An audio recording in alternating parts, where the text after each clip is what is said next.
ইউনুস আলাইহিস সালাম নাম শুনেছেন কিনা? আমরা সবাই জানি তিনি মাছের পেটে ছিলেন। কেন ছিলেন এটা অনেকে জানি না। কেন তিনি আল্লাহ পাক কেন তাকে মাছের পেটে পরীক্ষা করলেন?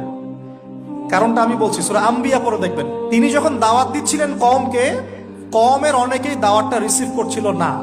একটু রাগান্বিত হয়েছেন তিনি, সামান্য একটু রাগান্বিত। আমরা হয়ে যাই না এখন? আরে কতদিন থেকে দাওয়াত দিই, মানুষ কথাই শোনে না।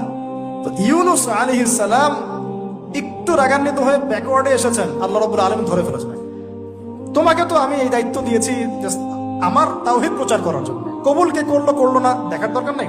আল্লাহ পাক তাকে ওই পরীক্ষায় ফেলেছেন, 3 দিন 3 রাত মাছের পেটে। তখন তিনি কি দোয়া করছেন? লা ইলাহা ইল্লা আনতা সুবহানাকা ইন্নী কুনতু মিনাজ জালিমিন।